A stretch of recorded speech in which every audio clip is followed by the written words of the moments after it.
Welcome to the Heart Wide Open Wellness Podcast, where we explore therapy, Kundalini Yoga, and all things holistic wellness. I'm Hannah Zackney, LMFT, International Retreat Leader, and Curious Human. Whether you're tuning into us via social media or any of the major podcast platforms, we're so grateful to have you here.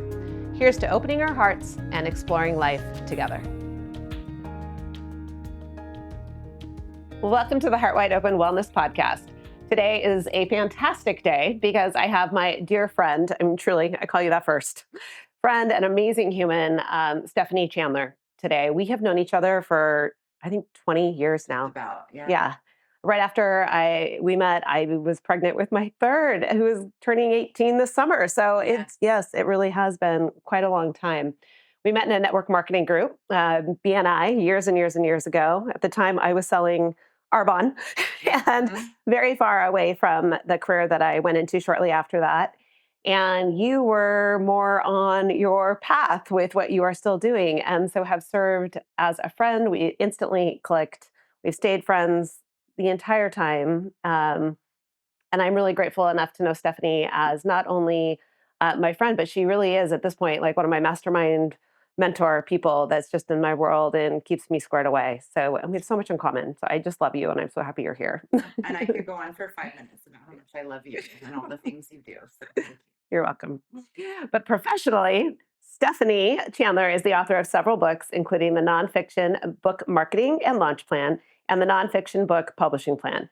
She is CEO of the NonFiction Authors Association, a vibrant community of writers, and the Nonfiction Writers Conference, which is coming up right now. An annual event conducted entirely online since 2010, a frequent speaker at business events and on the radio. She has been featured in Entrepreneur, Business Week, The Writer, and Wired Magazine. And that list could go on and on and on and on, I know. So there's so much more. And on that note, what am I forgetting? What is important that the audience does know about you? I mean, I've taken a lot of twists and turns in my entrepreneurial journey and left Silicon Valley back in 2003 to open a brick and mortar bookstore. Thought I was going to write novels in the back office. About 6 weeks into that, I thought, oh, goodness, what have I done? I don't want to run a bookstore. And by the way, I'm a terrible fiction writer. So it was and that was the dream, right? it was the dream. It was the dream. I spent my whole life wanting to be a writer and then discovered that I was a terrible fiction writer. But what are you supposed to do if you spend your whole life thinking you're going to write? You think you're going to write fiction. So thankfully, my Silicon Valley friends were commuting up here to Sacramento, a good 2 hours.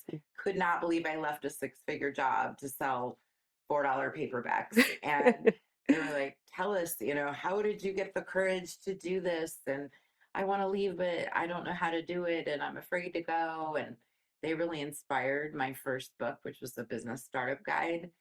And I realized, wow, there's magic in writing nonfiction because it educates. I know you're an avid reader. I'm an avid reader. And when I want to learn something new, the first thing I do is look for a book on how to do it. And so it was like the sun came out and I realized, wow, I could blend my love of teaching and my love of writing into a whole career I hadn't even planned on. And you are so good at this, as I've learned over the years. There's always you identify the gap. And that's what you kind of did. Like you identify this book I'm looking for has not been written. And so you figure out everything about it to answer your own internal questions. And by default, recognize that somebody else probably has the same questions, which is always the case. And there you are. And again, I think that's something that's like truly is one of your really good skill sets and follow through on it too. How do you do both parts? I mean, thank you for acknowledging that. I don't know. I do have a knack for seeing a need. And I really believe in that concept of find a need and fill it, especially if you're looking in business or if you're writing a book. Don't write the same book everyone else has already written. Write your unique book and figure out how to position it differently. And finding those holes and filling them is a great recipe for success in business. It is. And it's what I went on to do after I sold that bookstore and launched the Nonfiction Writers Conference back in 2010. No one was talking to those of us who write nonfiction. And I was speaking at all these writers' conferences and wondering, why is nobody talking to me? I was at an event with 300 people. I was the only one there who wrote business books. And I thought, these are my people. How do I connect with them? Yeah. So in 2010, I did my first online conference. And by the way, nobody was doing multi day live online events. We did not have Zoom.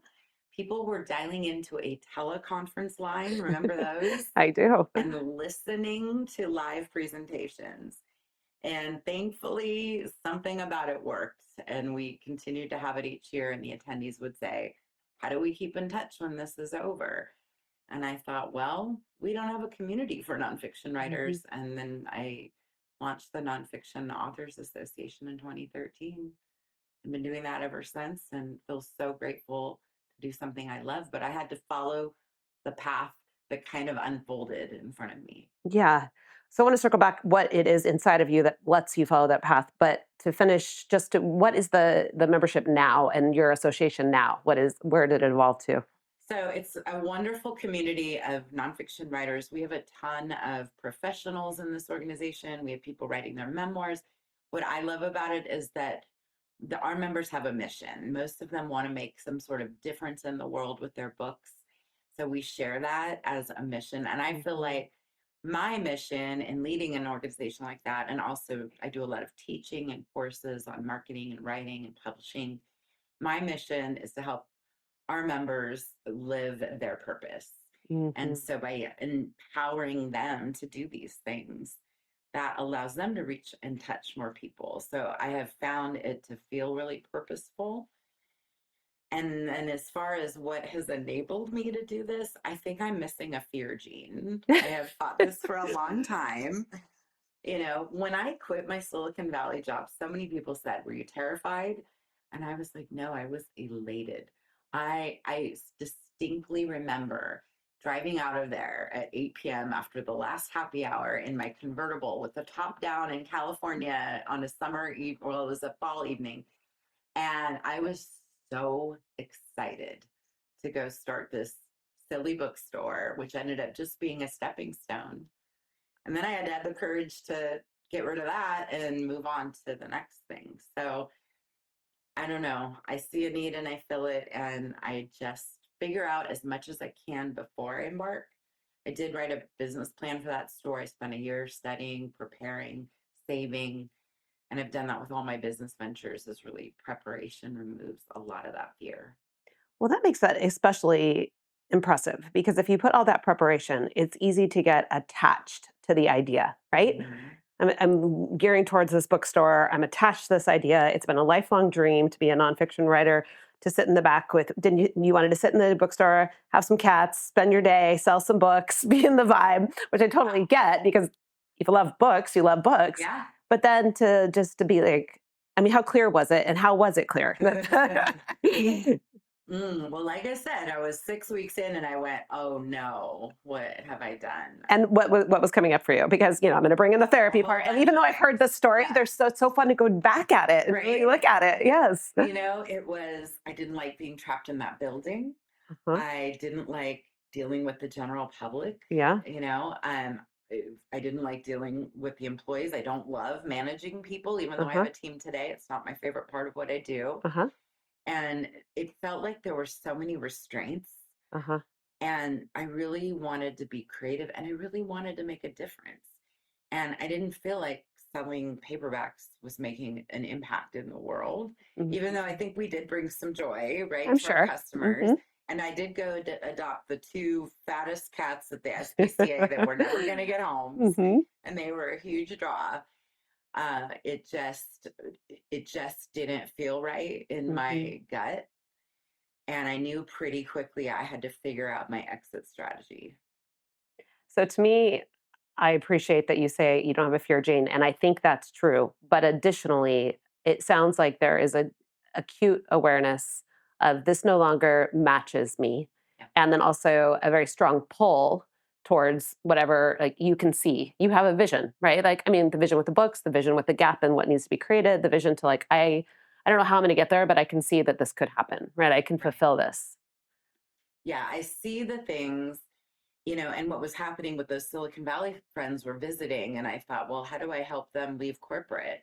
And I actually Mhm. created a website. It's no longer running, but for years I blogged before blogging was a thing Uh-huh. about how to start a small business, how to negotiate your commercial lease, just all the little details of starting and running a business. And that became a business by itself. I started speaking at events and I had corporate sponsors. I wrote several books. I signed with an agent. Things just kind of started to take off from there. And then I was going back and speaking at these writers' conferences, and I really felt pulled to work Mhm. with authors. Mhm. And there was some overlap in my entrepreneur community with people who wanted to write books, but there were two really different themes. And once again, when I looked at, did this feel purposeful to help somebody negotiate a commercial lease? Not really. Mhm. Did it feel purposeful to help somebody get their nonfiction book memoir published? Absolutely.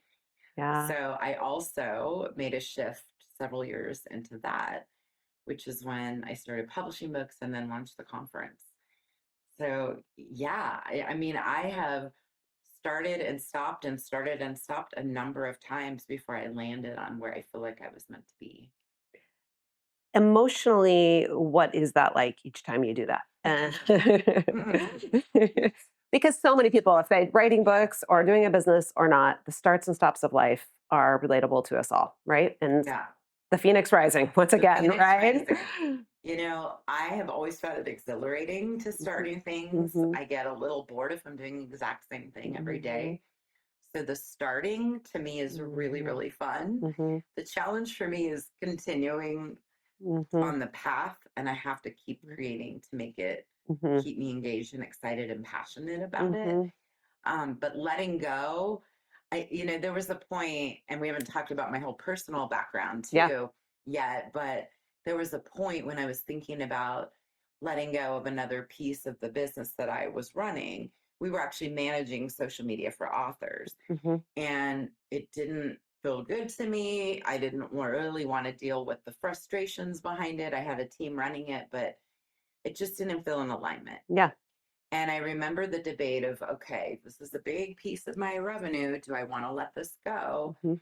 And I was walking through my son's school to pick him up one day, and these little girls went running by singing the song Let It Go from Frozen. Yes. And I was like, oh, thank you. I'll Yes. take that side. And I literally the next day, I decided to sell that off to one of my team members. And it was a great decision because it opened up space for me to do more of the stuff I enjoy. Mhm. I mean, I'm so happy I know you so well because also what I know about you is you don't, or maybe I guess I'm assuming watching you, tell me if this is not true. You don't seem to second guess those decisions either when you get to that point. I don't. Hmm. And I couldn't tell you why. I Hmm. think because I simmer on Hmm. things For a lot. So by the time you make it, yeah. by the time I make it and I do my research, I do my Hmm. homework, I have my next steps planned. Hmm. So I don't leave in a big hole, right? Hmm. And you want to fill the hole. So Yeah. I have the plans for the Yeah. next steps. And that's when Yeah. the association really became the focus. Hmm. And so the writing books has changed a lot since you've been in it. Writing, getting published, being able to do all of that. Like, what? How? I also ask because I have so many people. Like, actually, there's the next person and the next and the previous people that we've had on the podcast. I believe have written books, and Mm, I mean, it's such a therapeutic tool in a way. It's just a way of putting your story, what you've learned, yeah. making sense of your own journey, giving it purpose, right? It does so many things. Could you speak to that a little bit? Yeah, I think there's really so much power in sharing what we've learned, what we've Mhm. experienced, what we know. Maya Angelou said, "What you learn, teach." Mhm. And I think it was Toni Morrison who said, "If there's a book you want to read but it hasn't been written yet, then you should write it." Well, if she didn't say that, you certainly have. Well, I have lived by that Yeah, for sure, and yeah. so I think that our life experiences have value when we can use them to help other people. Mhm. And whether that's whatever trauma we've been through, whatever Mhm. lessons we've learned through life or parenting or business or whatever it Mhm. is, that is valuable information to help somebody else that's walking in similar shoes. Mm-hmm. And when we put that in book form, Mm-hmm. it also becomes a legacy Yeah. that lives long after we're Mm-hmm. here. And so I just feel like books are magic. I felt that way since I was the little kid on the Mm-hmm. playground reading at recess. Books are magic. Well, and I almost feel like they will find their way into the right hands too, right? Like once you have them in a tangible object, it's almost like that song, just them singing as you're walking by, right? Let it go. It's like, the sayings, Marianne Williamson, the books will fall at your feet. Like, they fall at your feet. Like they really do. When you need the thing, it shows up. So you put it out there and it will find its They audience, will right? find its audience. And also I think that if if your gut is telling you you want to share, you Mm-hmm. should do that. Because I what I Mm-hmm. see is a lot of people say, well, I'll write the book when I retire or when I have Mm-hmm. more time. And Mm-hmm. we may or may not get that time. Mm-hmm. So I really encourage people not to put it off. If Mm-hmm. you feel called to write the book, you should write the book and make that impact in the world. I mean, think about all the books that you've read that Yeah. have totally changed the way you look at anything in your life. I could list a dozen books right now Yeah. that just changed my life. And so if you're called to do it, I think you should do it. Yeah. Oh, I couldn't agree more. I often will create reading challenges for myself, and I think we've shared a couple years ago. I was like, I'm going to read a book a week, and I actually did it. But I think that was the most growth year for me that I've had in a long time, and I lived off that for like the next year. Yeah. Just being able to absorb and to just see things in such different perspectives, and just be touched in so many different ways. I feel the same way. And I love to read memoir in Hmm. particular. And I Hmm. always feel like I gain insights into the memoir Hmm. writer's life and can relate to those Hmm. details or whatever it is. There's lessons in everything. Hmm. And so I'm with you. And I read at least a book a week. Thanks to Yeah. audio, I read so Yeah. much more than I ever Yeah. have. And it's just so rewarding Yeah. to read a book and then to want to tell other people about it. Oh, You and it's I the have best. shared many book Yes. recommendations over the years. Yeah, it's Yeah, it's my fantastic. favorite thing to know someone's going to tell me about a great book I haven't read Mhm. is very Mhm. exciting. Yes. What is the most, and maybe it's not the most because I don't know if you can choose one, but what are some of the most important things that are touching things that you have written? What meant the most to you? So I wrote an op-ed in the Washington Post that was huge. I wrote it the week that Kate Spade and Anthony Bourdain both died the same week by suicide. Mhm. And it was based on my own life experience having Mhm. lost my husband to suicide in 2013. Mhm. And I really, once again, feel that it's so important that we use our experiences to help others. And I immediately set out to understand what leads people to die by suicide and the suicide trance. I learned a lot about the pain that they feel, that it's been compared to surgery without anesthesia. And to put myself in those shoes. And the other part of that was feeling so frustrated when people would say, how selfish, how could he do that Mm. to you? And you met my husband. Yeah. He was anything but No, selfish. he was He great. was such a kind, Yeah. sensitive soul, which I think Mhm. is how a lot of people end up struggling with mental illness. Mhm. And so I wanted people to better understand suicide Mhm. and that oftentimes that trance is lying to its victim. It's saying that your loved ones are better off without you. Mhm. You're doing them a favor. Mhm. This has been shown time and time again. And Mhm. that's the only sense I could make of my Mhm. husband doing that was that he thought he was a Yeah. burden. And so to be able to share that in such a wide audience, it, it, I'm more proud of that than any book I've written. That article has felt so important in my life. That's amazing. And what great timing that it was that time frame. I mean, Yeah, not that those things were great that they happened, but like there was like yeah, it was there's an just openness to yeah, receiving that feeling information. a Yeah. call and seeing a need Yeah. and being able to fill it. Yeah. And I wrote for other sites as well, but that article in particular has been referenced so many times. It feels really important. That is important. And you even Yeah, wrote a kind of a guidebook after that as well. I did. So I started volunteering on the board for Friends for Survival, which is a Sacramento-based organization, nonprofit for Mhm. families who've lost loved ones to suicide. They actually reach around the world now, but Mhm. back then they were Sacramento only. And on the board, I had the opportunity to figure out how I wanted to contribute. And what had frustrated me was when I learned that my husband had died this way, and I met with the chaplains in the corner, and it's just a horrifying, traumatic experience. Mhm. Once everyone leaves, I was like, now what? Right? What do I do Yeah. now? And so what I did was created the guide I wish someone had handed to me Ugh. that says, here's how you get through this. And From a so, from a practical from point a too. Just practical like, point, yeah. it's not always going to hurt this much. Here are the practical things you need to Mhm. do. Here are some resources to help you find support. And we created it as a free booklet that has been distributed to thousands of first responders Amazing. to give to families in their worst moment of their lives. And it's Yeah. free on their website, friendsforsurvival.org. Such another perfect example of you, I mean, filling the gap, but in such a powerful way, really using your story and coming forward. A lot of people just don't come forward like that. Thank you. I mean, I was so thrilled that they wanted to do it, Mhm. right? And Mhm. it was just something that went so seamlessly and feels like it Yeah, matters. it does matter. And I did know Chris, and I've watched you and seen we've been friends before and after. And I guess on this note, because there might be somebody listening that relates or is in. So I think the point from the other side is to know that the trance is very real, and that the sense of being a burden is what is the predominant, overwhelming s- emotion, belief Yes.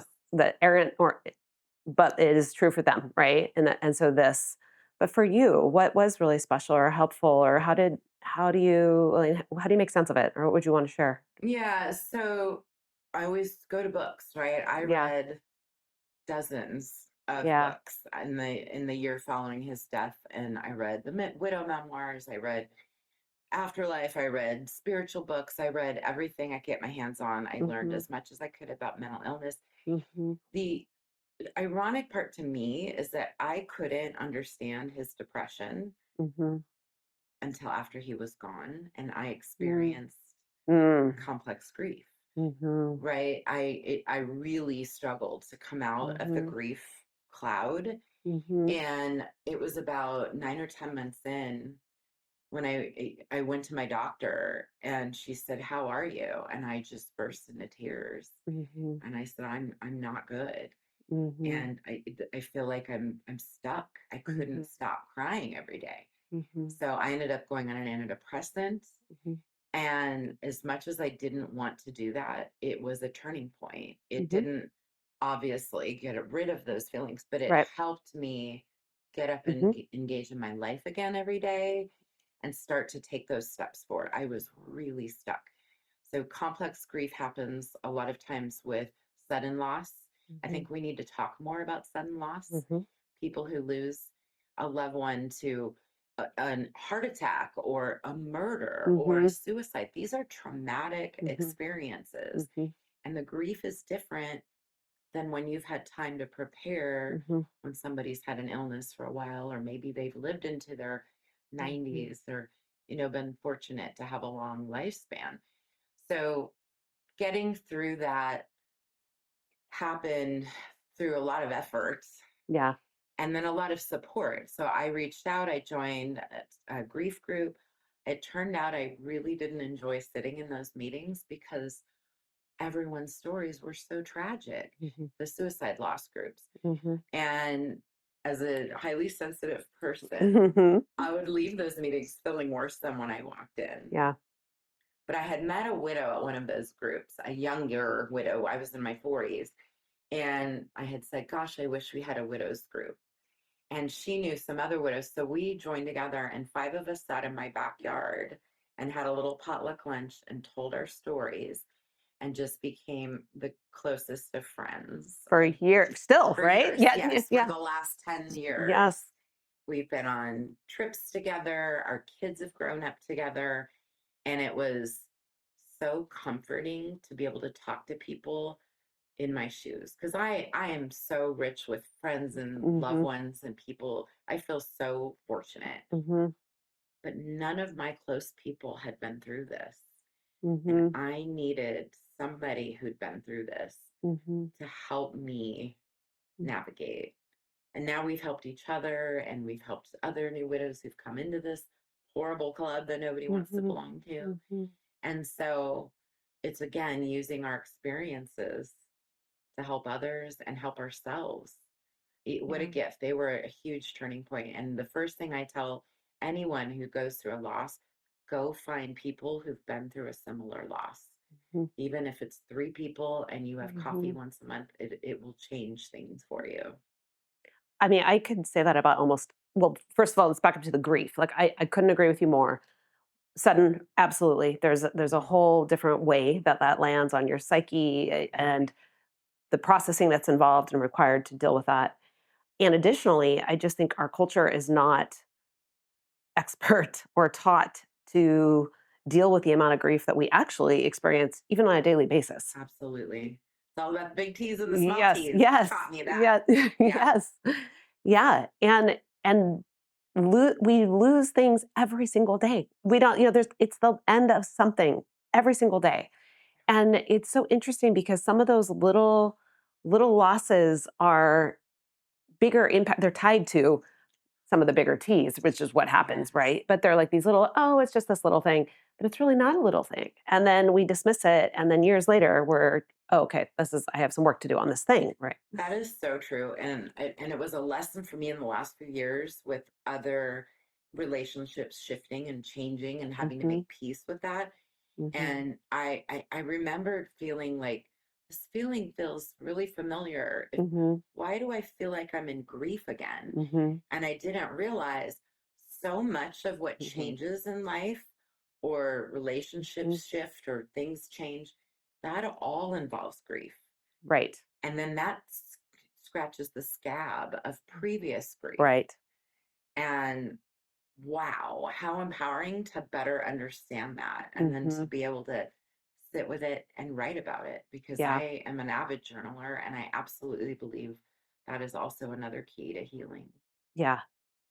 So journaling, asking for help. I mean, this is something additionally, though, a lot of people get overwhelmed by whatever they're in and they don't ask for help. Yeah.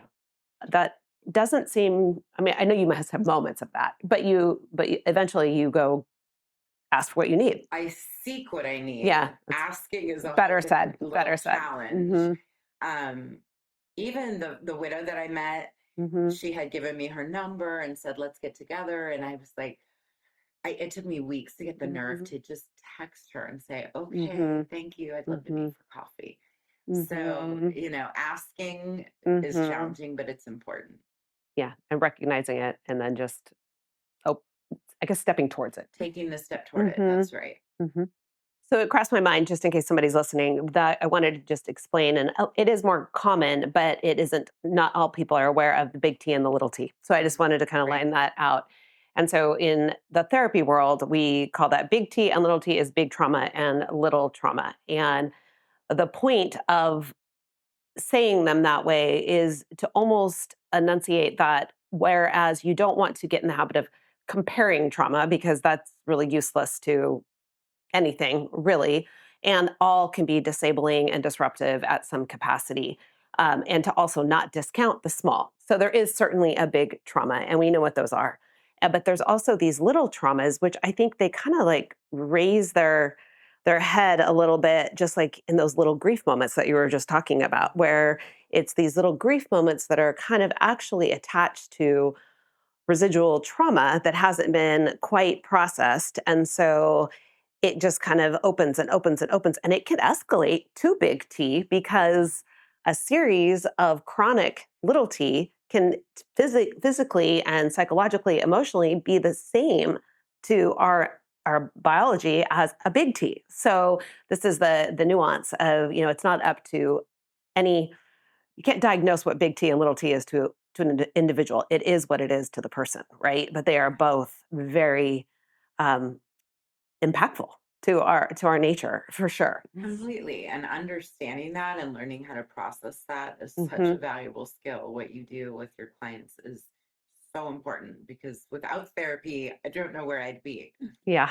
Yeah. It is. And it's the process of being able to share, to talk through it, Mhm. to put words, to language it, right? To pull it from the part of your brain that just has the like looping memory of it, Yeah. to move it to the part of your brain that can like start to put words. And when you do that, you create this much distance from it, right? Like Yeah. it's not just in there looping. It's like now I can make words and I can bring it almost to where I can witness it a little bit. And then I can share it. And then I can be witnessed in my sharing. And then I can write it. And then I can get one more step out. And then it can, so it's like these like beautiful, just give me just chills, right? Like Yes. it's like this beautiful way of taking it from like the lodged survival part of your brain to like moving it forward and eventually maybe even making it into art, a book, a painting, a sculpture, a succulent planting, which maybe we should go there later. But now we're going to have to circle back to that. But what and so we've talked a lot about just writing as a healing tool. So that has to, I mean, help me with that. Like what it comes up for you with just that process. Yeah, I just recently did a ton of research on this because I'm fascinated. I know how much writing has impacted me. Hmm. And then to look at the studies that have been done are Hmm. fascinating. Not only does writing help us emotionally process our painful, traumatic experiences, it has physiological Hmm. help as well. They've seen it with asthma patients, cancer patients, pain management. Yep. Writing as little as 20 minutes 3 times a week Yep. about whatever you're struggling with has dramatic impacts on our well-being. And so to me that is amazing, and everybody, even if you don't think you're a writer, should try to do this because it literally can change your physical and emotional health. I love it. You know, a biohack is just listing. So I heard this study, and Mm. I don't know where it was, and so I was on it, but it was a fascinating study to me where it was somebody that was trying to reduce how much they just got in the habit of having too many beers, right? Yeah. they'd have a beer, they would go to this project, they'd have a beer. So, and he was noticing that, he didn't like the way his body was feeling, he wasn't sleeping as well, and on and on, right? Recognition of this isn't really great for me, but I'm in this habit, and he was doing it anyway. So he got the advice that was, maybe don't even try to stop, but every time you go to grab one, keep a pad of paper right there, right? Here comes the writing, and just write down what you feel. Ooh, Yeah. So he would just like, fear, scared, overwhelmed, whatever it was, and love that. still get the beer and go. But the process of that made him become aware of the underneath things that were really happening. And sure enough, he didn't need the beers after a while and he could choose them when he wanted and was able Wow. to completely move through not just that habit, but the understanding of what was underneath that. That is Isn't beautiful. that I great? am totally going to share that with people. Right? It's great. And it's so simple. All Yeah. those habits we have, we could just like list. And for those people that are like, oh, I can't journal, I can't write, I don't have the time. It's like, okay, here's like, start with listing it, or even like you go to Yes. bed and it's like, what's one proud word you have of the day? Or you wake up, what's one goal? Or this Gratitude. totally, yeah, Gratitude is life changing. it life changing. And if people aren't doing this on a daily basis, Hmm. I cannot recommend that enough either. Yeah. And if you jot it down, or even if you just think to yourself, I try to do Hmm. this throughout every single day. Yeah. I'm going to leave here and think, I'm so grateful for my friend Hannah and getting Aw. to have this time. And I will do that throughout my day, every day, because it also elevates your mood. It helps you focus on right now, the power of Hmm. now, Hmm. right? Hmm. And Hmm. because I think the negativity bias that Yeah, we tend it's to real. have is real. I also read it gets worse as we get older. Hmm. And I do not want to be someone who's always Hmm. focused or ever focused on the negative. Hmm. I want to focus on what's good in the world, and Yeah. gratitude gets us there. It does, and it just to the I think the point that you were making, it requires, though, a bit of discipline, and even more so as we get older, to conquer and overcome those kind of that bias, right? That negativity bias is just, like, wired into our DNA. So it's like Yeah. getting emotional discipline, and which starts with awareness, right? Which Hmm. But having tools to work with that, so, so, so important. Yeah. And these things are so simple, but Hmm. can really change how we function in our lives. Hmm. Yeah. I think about all the people that want to write a book. I mean, don't you? I mean, you almost rarely come into contact with somebody who has like, I don't want to do that. Like most everybody has a book in them. Yes. And actually, I wish I could figure out what the source is, but I've been hearing this stat for years that at least 80% of people want to write a book. Yeah, I And believe I that. find a tiny fraction of those people will ever see that through. Yeah. So that is a calling that I feel, like I said, don't wait. It, Hmm. it is not have to be as Herculean of a task as it sounds like Hmm. it is. I like to point out that, a thousand words is about 3 typed pages. It's an Hmm. article, a long Hmm. article that you write. Hmm. And if you could write one article a day Hmm. for 60 days, you'd have a really substantial first draft of a manuscript. And so I think that's something all of us are Hmm. capable of doing. And, Yeah. and if you're not a writer, dictate it and Yeah. work with a great editor, because Yeah. if you have something to say, you should say it. Well, and I know the resources you provide have so many ways to work with if you have limited time or if you don't want to write the entire thing or you need help getting the outline or I mean, you really do have everything somebody would need to be able to go, I have this part, but I don't want to do this part. There's ways to still write your book. Completely. Yeah. Completely. And I teach a course on how to write your book. We're actually going to do a summer writing course, a 12-week Oh, course this summer. And I teach it at Omega Institute again this October. which So I mean, oh my gosh, that one makes me drool. I'm envious of myself. Yes, I know. It's so Yes. exciting. That is really incredible. I might have to think about this course. You, I mean, you know the story of my first attempt to write my book. You have to share that because it's heartbreaking. Ah, so we've been friends forever, and of course, I have a book in me, and I still have plenty of them. And it is getting closer to the top of my list right now to redo. But I had taken a course to learn how to write that book, and committed for, I mean, I think I was committed for several months, writing every single day. And I forget now how many words I had, but It was a lot. it was a lot. It was a lot. It was enough to be like substantial, where Yeah. I was just adding to it at this point. And I had a computer that was newer, and we thought it was backed up, and it was not backed up correctly, and it was stolen. And it was the most devastating thing, and the irony, though, oh goodness, God is good. The irony was that the book was about learning how to be positive, happy, take ownership of your life no matter the circumstances. Uh-huh. I remember you going through that and being amazed at how you processed it, and you decided to let it go. I did. You weren't going to pay. You're like, it's not meant to be right now. Yep, It's going to turn into something else. And you move forward with the other things you were doing I in your did. life. And I knew it was going to bubble back up for you eventually. But that story just breaks my heart every time. But I also think it wasn't meant to be your book.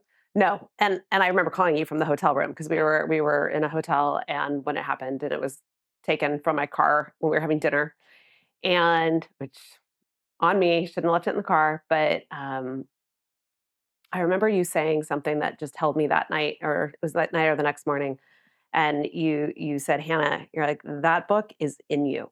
Like it you may have lost it on paper, but that book and the version that you need to write is in you."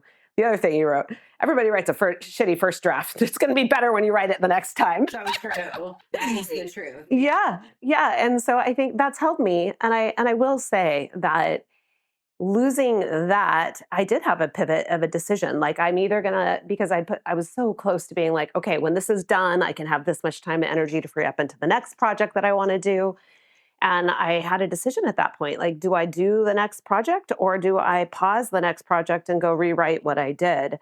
And it really actually writing that was useful. It was therapeutic. And I think it was even useful that it was what happened because it gave me even that much more just determination and like confidence to like, I don't know, just determination to go forward and do the next thing. So I think it's time to rewrite it. or do something. I hope you do. Yeah. I knew it was going to resurface when it was time Yeah. because we simmer Yeah. and it will be even better the next time around. Well, thank you for this Plus, inspiration. you have the confidence because you've done it. Yeah. So now, the next time around, it's going to be so easy. I believe that because I don't fear writing it anymore. I don't Good. fear like, oh, I don't have time for that. I just feel, I just know it just needs to be the right time and I will do it. Yeah. And maybe we're close. And that's perfect. That's so exciting. And maybe you're good at like traveling. Hmm. For me, writing out of town is always great, or even at the Hampton Inn, 5 miles from my house. Yep. I've written multiple books from our local hotel. I love your staycations. That's Yeah. always been something you've prioritized and Yeah. given yourself permission to just. No distractions, no internet, no phone, just some bottled waters and some writing time. So great. So good. Okay, so we could talk about 1 million things and we'll probably have to do more later. But okay, circle back to the succulents. Such a good example of who you are. And your backyard is beautiful too. So you got to like add to all the love of, and maybe even just touch into like what you do creatively to spur your how you support yourself that way. I think that this is useful. That's that's really what it's about. So a few years ago, I started just noticing succulents and think, gosh, these are such interesting plants and they're hard to kill. My favorite kind of plant. And I started just picking them up here and there. And then I got this inspiration of maybe I'll make some succulent planters. And I did that one year for Christmas. I made planters for everybody. And then thought, well, what else can I do? And I found inspiration online with people making arrangements. Now, if you hand me a bunch of cut flowers, I cannot arrange them for anything. But if you give me a bunch of these little plants, I can make something beautiful out of it. Don't ask me why, but I love them. And it has become a bit of an obsession. And so my entire yard has been taken over. I have grow lights. I mean, it is out of control, but it is 100% this hobby that brings me so much joy. It's the color, it's the just incredible number of species of them, and there's something about them that just I find so relaxing. And when I'm playing with my plants, as I call it, I'm listening to books. Mm-hmm. I'm in the sun. I'm like fresh Mm-hmm. air. It is just such a joyous place I didn't expect. Yeah. And I've been comparing it a lot to like book marketing or even writing your book, because for years I hated gardening. Mm-hmm. I've always, I don't like dirt. Mm-hmm. I don't like heat. I don't like the bugs. Like, Mm-hmm. but every spring I do it begrudgingly because I like having a beautiful yard. I spend a lot of time in my yard. And to suddenly discover that I actually enjoy this Mm-hmm. is what I see happen for a lot of people in writing and in business. Mm-hmm. Like, oh, writing's so hard for me. But guess what? It's a muscle. And the more you do it, the easier it gets. Mm-hmm. And a lot of people come into this, well, I don't want to do the marketing of my book. I just want to write. But then they do the marketing and they realize, oh, this isn't so bad. Mm-hmm. Right. Mm-hmm. And so I'm walking and living my own lessons. Yeah. And that what we resist can persist. But if we allow, it's amazing what happens. And so that has become an incredible creative outlet for me. And it's my escape from the demands of daily life. I love that. Yeah. I love that so much, and I love the lesson in it. And you, I mean, you've also had other art. You've painted, you've colored, you've done crafts. I mean, you've done you are good about finding a way to move that energy or express or be in the creative flow or just let your brain have that default mode network time where it's just like that puttering, not overly working time, but still just having that just noodle, that just like empty space to just, yeah. And I find when I allow myself to do that Mm-hmm. is also when I get my best ideas. Yeah, right. Right. Of course. So I tune out. I'm listening to a lovely memoir right now. Ione Skye, who was in with John Cusack, Say Anything. Uh-huh. Oh, holding the beatbox up. Yeah, yeah. So she was the love interest. She's got a memoir out. It's fascinating. But listening to this just checks me out of all my to-do lists and things. And then at the end of the day, I might sit down and think, oh my goodness, there's that idea I was waiting for. Yep. Right. That happens all the time And trusting that that will happen. and trusting it will happen. And so, yeah, it's been wonderful. That's amazing. Okay, so I feel very good about everything we've chatted today. And what does it mean to you to live with your heart wide open? I really want to I want to exude love. It is a goal. I don't think I do it at all times. I don't think Mhm. anyone does. No, But to me, living with my heart wide open means that I have a loving presence. I give people the benefit of the doubt. I try to look for the good, and I play with plants and write books. I love that answer. That's perfect. Thank you for being here. And thank you for being my friend. Thank you. Yeah, You mean the world to me. I love you dearly. the same. I'm sure so many people are going to get so much out of this. I hope so. And I'm kind of inspired to write my book. I know. I can't wait. Oh, I want the first copy. okay. Love you back. I love you. Thank you for joining us on the Heart Wide Open Wellness Podcast. We appreciate your time, energy, and attention. Whether you're watching or listening, please remember to follow us on Facebook, Instagram, TikTok, Apple Podcasts, Spotify, iHeartRadio, and YouTube. Stay up to date with us at heartwideopenwellness.com so you don't miss any upcoming events, offerings, or retreats. Until next time, keep your heart wide open.